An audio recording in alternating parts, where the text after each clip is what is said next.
સુરેન્દ્રનગર કે જ્યાં વીજ લાઈન નાખવાની કામગીરીનો વિરોધ કરવામાં આવ્યો। લીંબડી તાલુકામાં વીજ ખાનગી કંપનીએ વીજ લાઈનની કામગીરી શરૂ કરતા ખેડૂતોએ વિરોધ નોંધાવ્યો। ઘનશ્યામપુર જનશાળી બળોલ ગામના ખેડૂતોએ ખાનગી કંપની સામે વિરોધ દર્શાવ્યો છે। પાવરગ્રીડ નામની કંપની વીજ લાઈન અને વીજ પોલની કામગીરી શરૂ કરી। ખાનગી કંપનીની કામગીરીથી ખેડૂતોના પાકને નુકસાન થતા રોષ ફેલાયો છે। ખેડૂતોને પૂરતું વળતર ચૂકવ્યા વગર જ કામગીરી થઈ છે। ખેડૂતોએ ખાનગી કંપની પાસે વળતર ચૂકવવાની માંગ કરી છે।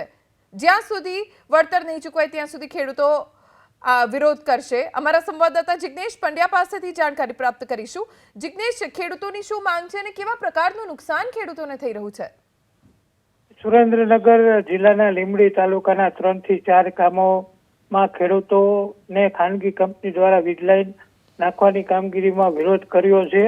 ઘનશ્યામપુર જનશાળી બોલ સહિતના ગામના ખેડૂતોએ એકત્રિત થઈને આ કંપની સામે વિરોધ કર્યો છે। અનેકવાર ઉચ્ચ કક્ષાએ રજૂઆત કરવા છતાં ખેડૂતોને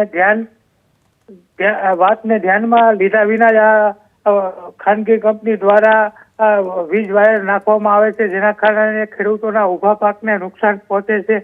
અનેકવાર રજૂઆતો કરી છે છતાં પણ કોઈ કાર્યવાહી થતી નથી અને નુકસાન પહોંચાડ્યા બાદ વળતર આપશું તેવી માંગ કહેવામાં આવે છે। ખાનગી કંપની દ્વારા પણ વળતર પણ ચૂકવવામાં આવતું નથી, ત્યારે ખેડૂતો રોષે ભરાયા છે। જી, આભાર જિગ્નેશ, જાણકારી આપવા માટે।